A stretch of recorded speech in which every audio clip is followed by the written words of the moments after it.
Selamat pagi Bapak Ibu Saudara. Kembali kita bertemu di dalam sekolah minggu online Gereja Baptis Efrata. Kita akan memulai sekolah minggu kita pada pagi hari ini dengan berdoa. Bapa yang baik, Bapa yang penuh kasih, kami mengucap syukur untuk kasih setia, anugerah dan berkat Tuhan, penyertaan perlindungan yang Tuhan limpahkan di dalam kehidupan kami, sehingga pada saat ini kami boleh ada dan terus boleh belajar kebenaran firman Tuhan melalui sekolah minggu. Terima kasih Tuhan menolong kami untuk tetap setia, rindu untuk belajar dan lebih lagi mengerti dan memahami setiap isi firman Tuhan buat kehidupan kami. Tuhan tolong kami, berikan pengertian, buka telinga dan hati kami, supaya kami mengerti dan memahami setiap apa yang kami pelajari pada hari ini. Sehingga kami terus bertumbuh semakin lebih lagi di hadapan-Mu. Kami boleh semakin lebih lagi mengenal Engkau, dan terlebih lagi kami semakin lebih lagi mengasihi Engkau. Terima kasih Tuhan. Apapun keberadaan kami pada hari ini, kami mau berserah kepada Engkau. Kami percaya Tuhan tidak pernah meninggalkan kami, tetapi senantiasa ada bersama-sama kami, menemani kami melewati hari-hari kami, melewati setiap permasalahan dan pergumulan kami, sehingga kami boleh memperoleh kemenangan di dalam setiap hal yang harus kami lalui bersama Engkau. Terima kasih Bapa, terima kasih. Kami serahkan pembelajaran kami pada hari ini dari awal pertengahan hingga akhirnya. Di dalam nama Tuhan Yesus Kristus, kami sudah berdoa dan mengucap syukur. Amin. Tidak terasa kita sudah masuk ke bulan September, dan saat ini kita akan belajar di dalam pelajaran yang ke-10 di triwulan 3 ini, dan sebentar lagi di bulan depan kita sudah masuk ke triwulan yang baru. Dan pelajaran 10 ini mengambil tema Tuhan melihat hati. Diambil dari 1 Samuel pasal 16 ayat 1 sampai 13. 1 Samuel pasal yang ke-16 ayat 1 sampai 13. Kita akan membaca bacaan ini bersama-sama. Daud diurapi menjadi raja. Berfirmanlah Tuhan kepada Samuel, "Berapa lama lagi engkau berduka cita karena Saul? Bukankah ia telah kutolak sebagai raja atas Israel?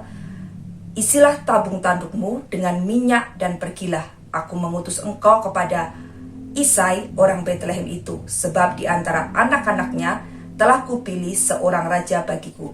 Tetapi Samuel berkata, "Bagaimana mungkin aku pergi? Jika Saul mendengarnya, ia akan membunuh aku." Firman Tuhan, "Bawalah seekor lembu muda dan katakan, aku datang untuk mempersembahkan korban kepada Tuhan. Kemudian undanglah Isai ke upacara pengorbanan itu, lalu aku akan memberitahukan kepadamu apa yang harus kau perbuat. Urapilah bagiku orang yang akan kusebut kepadamu." Samuel berbuat seperti yang difirmankan Tuhan, dan tibalah ia di kota Betlehem. Para tua-tua di kota itu datang mendapatkannya dengan gemetar dan berkata, "Adakah kedatanganmu ini membawa selamat?" Jawabnya, "Ya benar, aku datang untuk mempersembahkan korban kepada Tuhan. Kuduskanlah dirimu dan datanglah dengan daku ke upacara pengorbanan ini." Kemudian ia menguduskan Isai dan anak-anaknya yang laki-laki dan mengundang mereka ke upacara pengorbanan itu. Ketika mereka itu masuk dan Samuel melihat Eliab, lalu pikirnya, sungguh di hadapan Tuhan sekarang berdiri yang diurapinya. Tetapi berfirmanlah Tuhan kepada Samuel, "Janganlah pandang parasnya atau perawakan yang tinggi, sebab aku telah menolaknya. Bukan yang dilihat manusia yang dilihat Allah. Manusia melihat apa yang di depan mata, tetapi Tuhan melihat hati." Lalu Isai memanggil Abinadab dan menyuruhnya lewat di depan Samuel. Tetapi Samuel berkata, "Orang ini pun tidak dipilih Tuhan." Kemudian Isai menyuruh Syama lewat, tetapi Samuel berkata, "Orang ini pun tidak dipilih Tuhan." Demikianlah Isai menyuruh ketujuh anaknya lewat di depan Samuel, tetapi Samuel berkata kepada Isai, "Semuanya ini tidak dipilih Tuhan." Lalu Samuel berkata kepada Isai, "Inikah anakmu semuanya?" Jawabnya, "Masih tinggal yang bungsu, tetapi sedang menggembalakan kambing domba." Kata Samuel kepada Isai, "Suruhlah memanggil dia, sebab kita tidak akan duduk makan sebelum ia datang kemari." Kemudian disuruhnyalah menjemput dia. Ia kemerah-merahan, matanya indah dan parasnya elok. Lalu Tuhan berfirman, bangkitlah, urapilah dia, sebab inilah dia. Samuel mengambil tabung tanduk yang berisi minyak itu dan mengurapi Daud di tengah-tengah saudara-saudaranya. Sejak hari itu dan seterusnya berkuasalah roh Tuhan atas Daud. Lalu berangkatlah Samuel menuju Rama. Bapak Ibu Saudara, ketika Tuhan memilih seseorang, tidak didasarkan kepada kemampuan, kelebihan, atau yang dia miliki. Entah itu kekayaan, jabatan, keelokan paras, atau yang biasa dipandang oleh manusia. Tetapi ketika Tuhan Allah memilih seseorang, didasarkan oleh hatinya. Tuhan melihat hati seseorang sehingga dia memilih orang itu dan memanggil orang itu. Nah, Bapak Ibu Saudara, itulah yang akan kita pelajari dari Daud. Hari ini kita belajar dari teladan Daud, ya. Bagaimana Tuhan memilih Daud untuk menjadi Raja Israel yang kedua, menggantikan Saul. Hati seperti apa yang dirindukan Tuhan ada di setiap orang-orang yang dipanggilnya, orang-orang yang dipilihnya.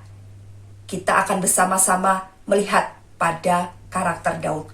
Yang pertama adalah hati yang taat kepadanya. Kita tahu bahwa di ayat yang pertama yang sudah kita baca tadi, jelas-jelas Allah sudah mengatakan kepada Samuel, dia sudah menolak Saul. Padahal Saul adalah raja yang juga telah diurapi oleh Tuhan. Tetapi pada akhirnya Saul ditolak oleh Allah karena ketidaktaatannya kepada Allah. Kalau kita baca di pasal sebelumnya, di pasal 15, di situ diceritakan bahwa Saul sudah melanggar perintah Tuhan. Tuhan menyatakan bahwa Saul harus menumpas semua orang Amalek termasuk rajanya, ya. Dari raja sampai dengan rakyatnya semua harus ditumpas dan dimusnahkan, termasuk juga ternak-ternaknya. Tetapi Saul tidak taat kepada Allah. Dia tidak membunuh Raja Agag, ya, raja orang Amalek. Dia membiarkan hidup Raja Agag. Dan kemudian dia juga membawa pulang ternak yang baik, ya. Di ayat di pasal 15 ayat yang ke-9, di situ kita bisa melihat atau kita bisa membaca bahwa Saul menyisakan hewan-hewan ternak yang baik. Alasannya adalah bahwa hewan-hewan itu nanti akan dipersembahkan kepada Tuhan. Padahal Tuhan menyatakan bahwa Saul harus menumpas semua bangsa Amalek beserta rajanya dan juga ternak-ternaknya. Tetapi Saul tidak taat kepada Tuhan. Tuhan menginginkan hati yang taat kepada setiap orang yang dipilihnya, ya. Hati yang sungguh-sungguh mendengar suara Tuhan, mendengar firman Tuhan dan melakukannya di dalam kehidupannya, ya. Seringkali kita anak-anak Tuhan berlaku seperti Saul, mengatasnamakan Tuhan untuk membenarkan apa yang kita lakukan, untuk mencari keuntungan diri sendiri, untuk mencari pembenaran diri, kita mengatasnamakan firman Tuhan. Itulah yang dilakukan Saul, ya. Dia mengatakan bahwa dia akan mempersembahkan ternaknya untuk Tuhan, ternak-ternak itu untuk Tuhan, ya, supaya Tuhan senang oleh korban persembahannya, ternak-ternak yang terbaik. Padahal itu hanya sebagai alasan supaya dia mendapat keuntungan dengan ternak-ternak yang disisakan, hidup ternak-ternak yang terbaik yang tidak ditumpas, ya. Kadangkala kita tanpa sadar melakukan itu demi membenarkan diri, demi mengatakan bahwa ini yang saya lakukan tuh untuk Tuhan. Sebenarnya itu untuk keuntungan diri kita sendiri. Di dalam hati kecil kita sadar bahwa sebenarnya itu tidak benar, ya. Dan mencari ayat-ayat yang membenarkan kita untuk kita bisa melakukan semuanya itu dengan dalih semuanya untuk Tuhan. Tuhan tahu isi hati kita. Apakah kita benar-benar taat melakukan firman Tuhan sesuai apa yang Dia kehendaki, ataukah mengatasnamakan firman Tuhan, mengatasnamakan Tuhan untuk mencari pembenaran diri, untuk mencari pembelaan diri. Tuhan tahu itu. Mari, kalau kita sudah melakukan itu, kita mohon ampun kepada Tuhan dan kita tinggalkan semuanya itu, kita kembali kepada jalan Tuhan. Kita benar-benar taat mendengarkan suara Tuhan dan melakukannya seperti apa yang dilakukan Daud. Daud senantiasa taat kepada Tuhan di dalam kehidupannya. Apa yang Tuhan perintahkan untuk dia lakukan itu. Dan senantiasa ada di dalam firman Tuhan.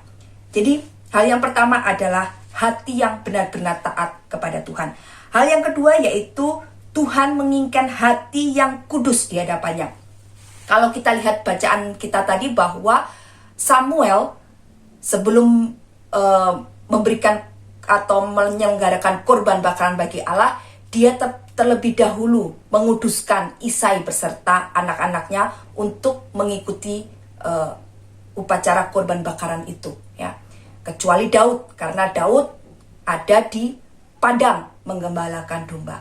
Setelah Samuel melihat semua anak Isai dan Tuhan mengatakan bahwa mereka bukan orang-orang yang dipilih Tuhan, maka Samuel menanyakan, apakah masih ada lagi anakmu yang lain selain mereka yang hadir di tempat itu?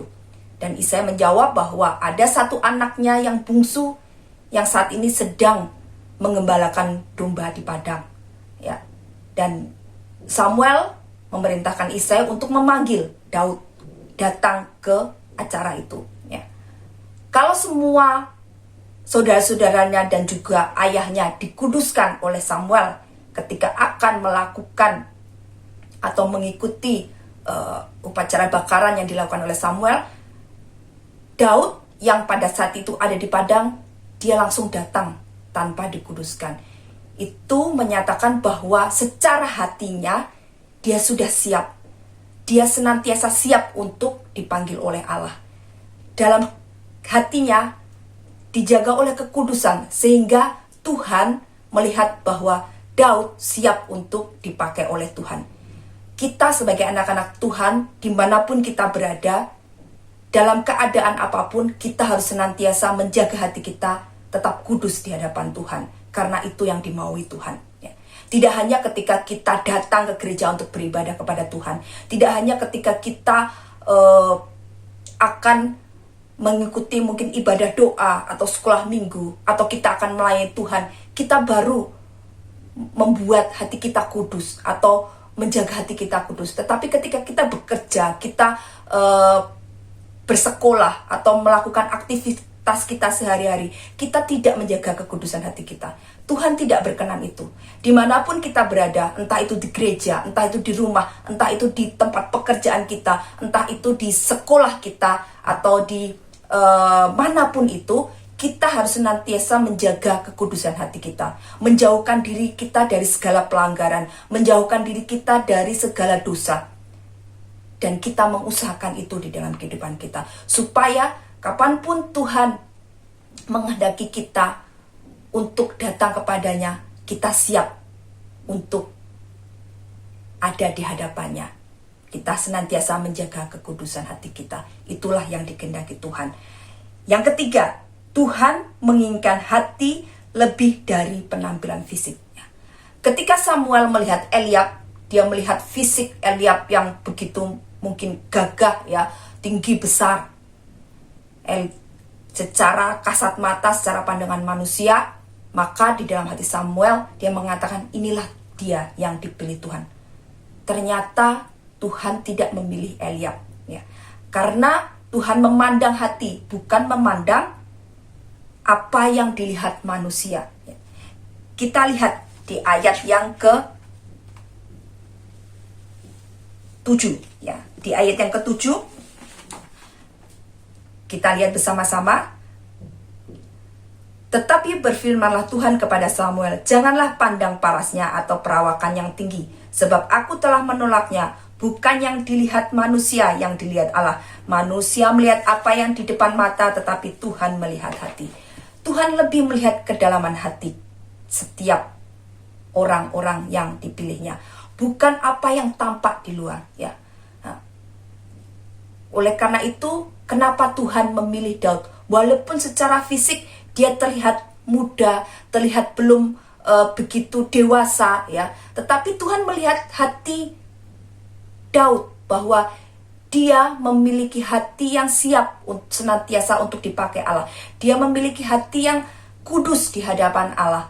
Oleh karena itu dia lebih memilih Daud daripada Eliab. Kalau kita lihat di ayat-ayat selanjutnya, ya, di ayat-ayat selanjutnya di pasal 17 ayat yang ke-28, di situ terlihat karakter Eliab, ya, ketika Daud hendak melawan atau bukan, ya, pada saat itu hendak melawan Goliat, ya. Dia disuruh ayahnya untuk mengantarkan makanan atau bekal bagi kakak-kakaknya, tetapi Eliab langsung berpikiran negatif terhadap apa yang dilakukan Daud. Padahal Daud melakukan semuanya itu untuk melaksanakan perintah ayahnya, ya, mengirim makanan untuk kakak-kakaknya. Tetapi Eliab langsung tidak senang dan berpikiran buruk tentang apa yang dilakukan Daud, ya. Dia mengatakan bahwa kamu hanya mencari alasan ke sini, kamu cuma ingin melihat medan peperangan ini, ya. Hal-hal negatif, ya, hal-hal negatif yang ada di dalam pikiran Eliab. Oleh karena itu Tuhan tidak memilih Eliab karena dia tahu seperti apa karakter Eliab. Dia lebih memilih Daud yang masih muda tetapi memiliki karakter yang penuh tanggung jawab, yang nanti kita pelajari di poin berikutnya, ya.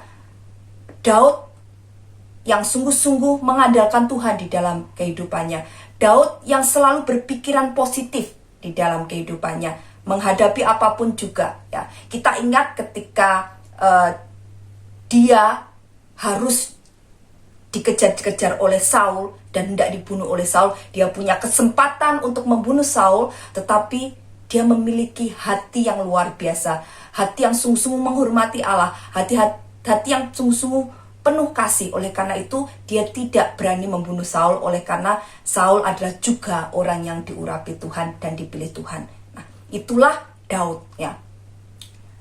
Dalam kehidupan kita, Tuhan juga memanggil kita untuk melayani Dia, memanggil kita untuk bersekutu dengan Dia, tidak melihat apa yang ada di depan mata kita, ya. Entah itu kita punya kekayaan atau tidak, kita cakap atau tidak, atau mungkin kita hanya memiliki keterampilan yang biasa-biasa saja, tetapi ketika hati kita siap untuk dipakai Allah dan kita mau untuk melayani Tuhan, maka Tuhan akan memakai kita secara luar biasa, ya. Tuhan tidak mau orang-orang yang punya keterampilan yang luar biasa, punya kemampuan yang luar biasa, tetapi dia tidak mau dipakai Allah. Tuhan tidak akan memilih orang seperti itu. Tuhan akan lebih memilih orang-orang yang walaupun secara keterampilan, secara kemampuan dia biasa-biasa saja, dia bisa dikatakan standar dan dilihat orang bukan siapa-siapa, tetapi di dalam hatinya, Tuhan ini saya mau dipakai oleh Engkau, maka Tuhan akan memakai orang itu secara luar biasa. Tuhan akan memperlengkapi orang itu secara luar biasa. Kalau kita lihat atau ada yang pernah mendengar tentang kisah Billy Graham, seorang penginjil yang luar biasa. Billy Graham bukan orang yang cakap berbicara, ya. Dia bukan orang yang pintar berbicara, tetapi karena di dalam hatinya dia mau dipakai Allah, dia mau untuk melayani Tuhan, maka Tuhan memperlengkapi dia dan memakai dia secara luar biasa. Dia menjadi penginjil yang luar biasa. Ketika dia berkhotbah, banyak orang tersentuh oleh khotbahnya, oleh karena pertolongan Roh Kudus, dan banyak orang menyerahkan hidupnya kepada Tuhan. Billy Graham dipakai secara luar biasa oleh Tuhan, bukan karena kemampuannya, bukan karena apa yang dimilikinya. Jadi Bapak Ibu Saudara, bagi Bapak Ibu Saudara yang saat ini mungkin merasa, saya mana bisa, saya mana mampu, saya cuman mungkin main musik standar, tidak sepintar si A, tidak sepandai si B.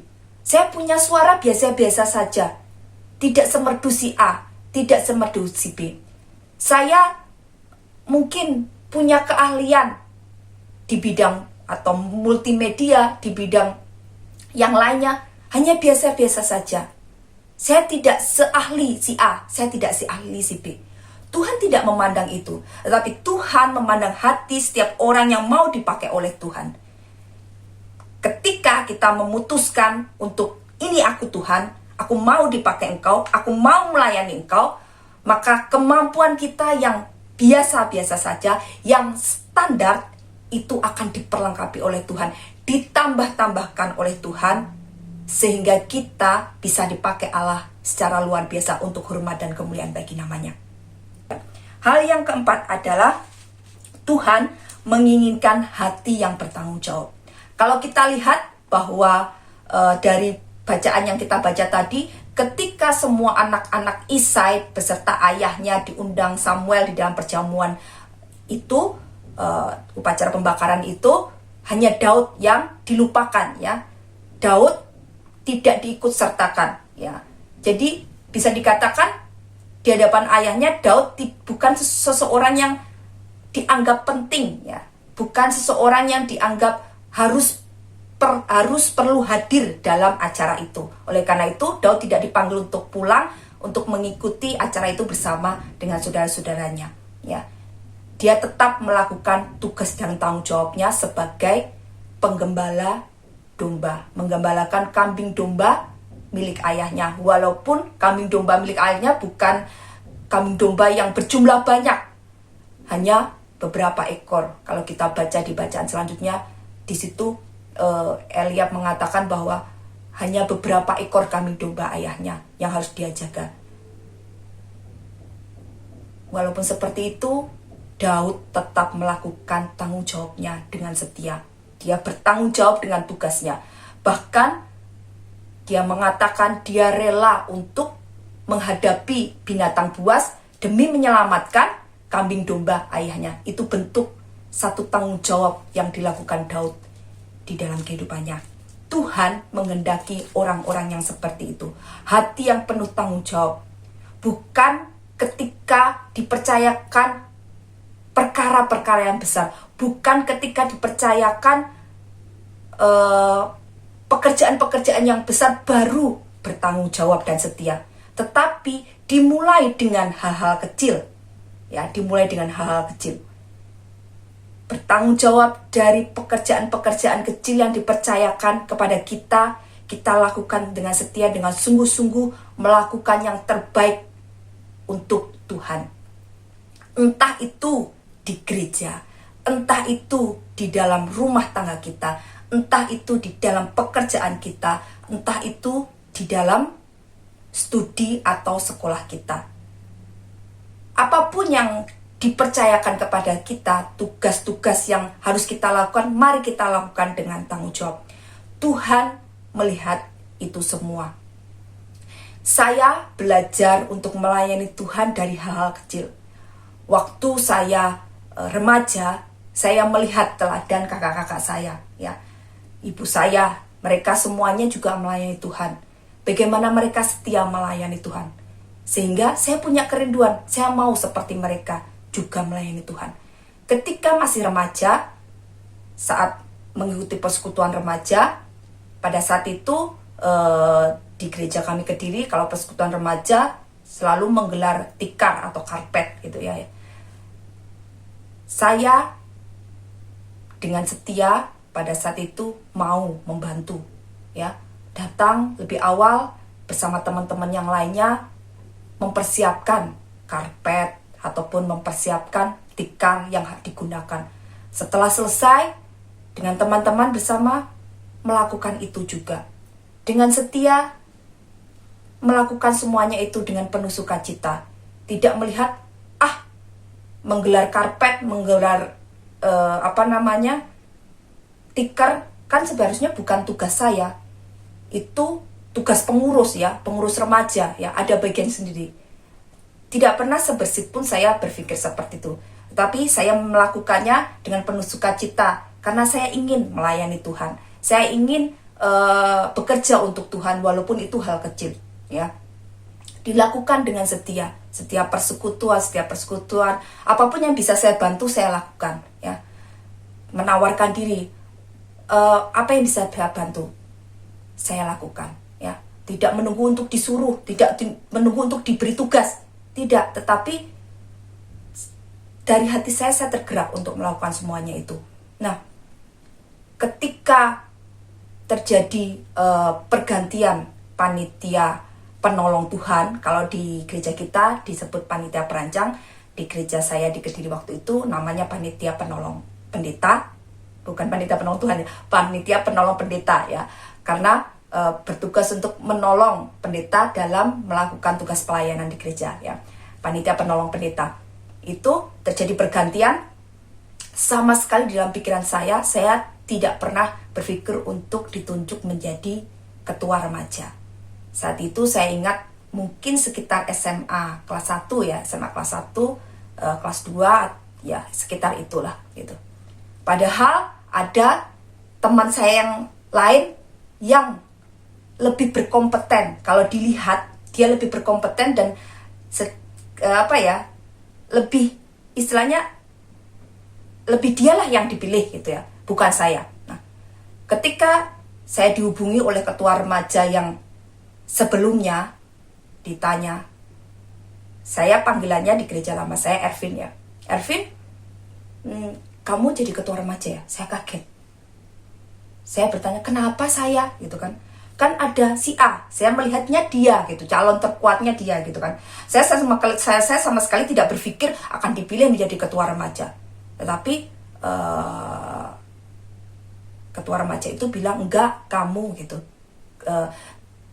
Kita sudah membicarakan bahwa yang akan menjadi ketua remaja kamu, siap enggak? Saya dengan terkejut, tetapi dengan senang hati saya mengatakan, ya, saya siap. Walaupun perjuangan sebagai ketua remaja 2 periode itu bukan perjuangan yang mudah, karena harus mengumpulkan teman-teman, harus mengajak mereka bersekutu, yang pada saat itu sangat susah sekali mereka untuk bersekutu. Hanya beberapa orang saja yang rindu untuk bersekutu, tapi terus berjuang bersama teman-teman yang lainnya, ya. Dari hal kecil itu saya lakukan dengan setia, Lalu mulai mengajar sekolah minggu, mulai melakukan pelayanan-pelayanan lain. Dari hal-hal kecil yang dimulai pada saat itu saya lakukan. Sampai saat ini, puji Tuhan, Tuhan masih mempercayakan pelayanan-pelayanan itu bagi saya. Dan saya boleh dipakai Allah untuk memuliakan namanya melalui pekerjaan Tuhan di Gereja Baptis Efrata. Kita pun harus tetap setia melakukan tugas dan tanggung jawab kita walaupun itu perkara-perkara kecil. Bagi anak-anak remaja, anak-anak pemuda, ingatlah, kalau saat ini mungkin kamu hanya dipercayai hal yang kecil untuk dilakukan di gereja, pelayanan-pelayanan kecil, jangan pernah memandang rendah semuanya itu. Karena melihat bahwa, itu hanya pelayanan ini, selalu melakukannya hanya asal-asalan. Tidak seperti itu. Harus tetap melakukannya dengan sungguh-sungguh, dengan penuh pertanggungjawaban. Dan Tuhan akan melihat itu, ya. Manusia juga melihat itu. Ketika kita setia melakukan hal-hal kecil, bertanggung jawab melakukan hal-hal kecil, maka Tuhan akan mempercayakan hal-hal yang lebih besar bagi kehidupan kita. Pekerjaan-pekerjaan yang lebih besar untuk kita lakukan, ya. Seperti apa yang dialami oleh Daud. Daud dengan setia dan bertanggung jawab melakukan pekerjaannya, walaupun itu pekerjaan yang kecil, yaitu mengembalakan kambing domba ayahnya yang tidak begitu banyak. Tapi dia melakukan dengan setia dan bertanggung jawab. Lalu Tuhan percayakan sesuatu hal yang lebih besar, ya. Dia akhirnya dipilih oleh Tuhan untuk menjadi Raja Israel. Apakah kita mau dipercayakan oleh Tuhan hal-hal yang besar, pekerjaan-pekerjaan besar? Mulailah dengan bertanggung jawab dan setia dengan perkara-perkara yang kecil dan pekerjaan-pekerjaan yang kecil. Hal yang kelima adalah Tuhan menginginkan hati yang rela dikuasai oleh Roh Kudus. Pada bagian akhir dari pembacaan kita tadi, bahwa ketika Daud diurapi oleh Samuel untuk menjadi Raja Israel, maka Roh Tuhan pun berkuasa penuh di dalam kehidupan Daud, ya. Itulah yang dikehendaki oleh Tuhan bagi setiap anak-anaknya yang dipanggil oleh Dia, yang dipilih oleh Dia. Mau menyerahkan hatinya sepenuhnya kepada pimpinan Roh Kudus, mau menyerahkan hidupnya sepenuhnya untuk dikuasai penuh oleh Roh Kudus, ya, seperti yang terjadi di dalam kehidupan Daud. Daud dikuasai penuh oleh Roh Kudus, sehingga setiap apa yang dia lakukan, setiap apa yang dia kerjakan, Tuhan bekerja di dalamnya. Mari kita bersama-sama, ketika kita siap dipakai oleh Tuhan, kita siap dipanggil oleh Tuhan, mari kita berikan hati kita sepenuhnya kepada Tuhan untuk dikuasai penuh oleh Roh Kudus. Sehingga setiap apa yang kita lakukan bukan lagi keinginan kita, bukan lagi kehendak kita, tetapi benar-benar pimpinan dan penyertaan Roh Kudus yang memimpin jalan dan langkah hidup kita untuk melakukan setiap tugas dan tanggung jawab ataupun pelayanan kita dimanapun Tuhan percayakan. Entah itu di gereja, entah itu di rumah tangga, entah itu di sekolah, entah itu di pekerjaan kita. Mari kita lakukan sesuai dengan pimpinan Roh Kudus, bukan atas kemauan kita lagi, ya. Mari kita serahkan semuanya kepada Tuhan. Maka Tuhan akan memimpin setiap langkah kita, menolong setiap pekerjaan yang harus kita lakukan, ya. Dan membuat berhasil apa yang kita kerjakan ketika kita benar-benar taat dan mau dipimpin sepenuhnya oleh Roh Kudus di dalam kehidupan kita. Itulah yang terjadi. Jadi hari ini Bapak Ibu Saudara, kita tahu hati yang seperti apa yang dirindukan Tuhan bagi setiap orang-orang yang dipilihnya, setiap orang-orang yang dipanggilnya. Hati yang taat, hati yang kudus bagi Dia, hati yang benar-benar mau dipakai oleh Dia, ya. Hati yang benar-benar bertanggung jawab dan setia, dan hati yang benar-benar berserah penuh kepada Dia untuk menyerahkan total kepada Dia, dikuasai dan dipimpin oleh Roh Kudus di dalam kehidupan kita semua. Itu yang kita bisa pelajari hari ini. Jadi Bapak Ibu Saudara, jangan pernah minder atau rendah hati jika kita bukan siapa-siapa, jika kita tidak memiliki apa-apa, jika kita tidak memiliki kemampuan yang hebat atau memiliki kemampuan standar.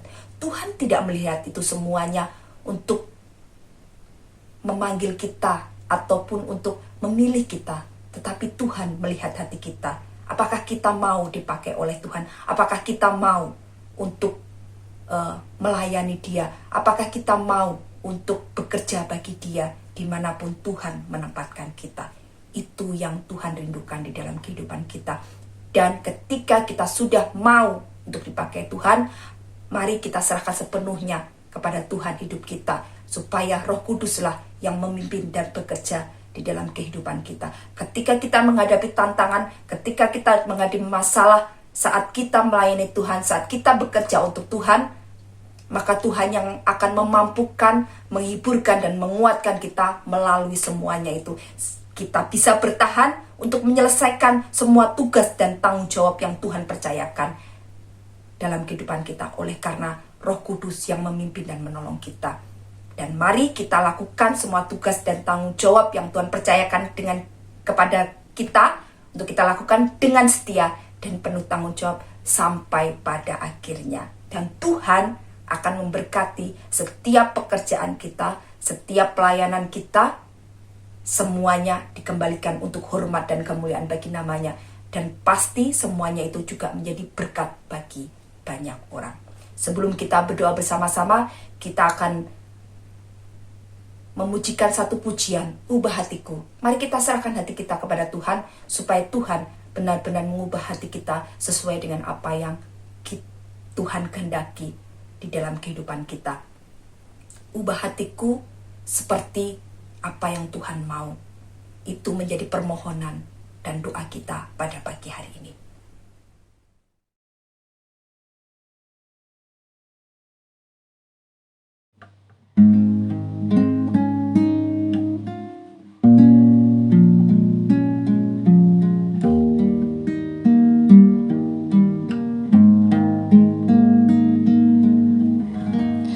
Ubah hatiku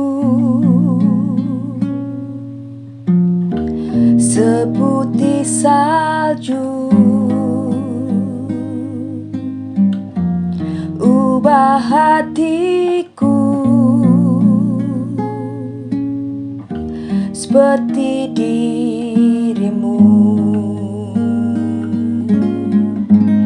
ubah hatiku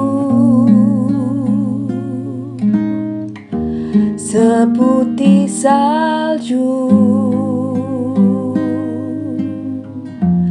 ubah hatiku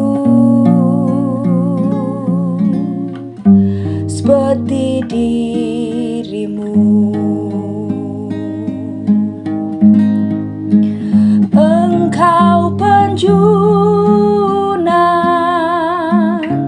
ku tanah liat,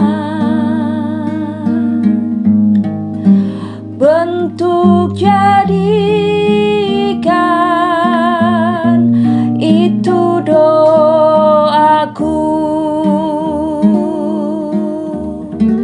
Ubah hatiku seputih salju, ubah hatiku seperti dirimu.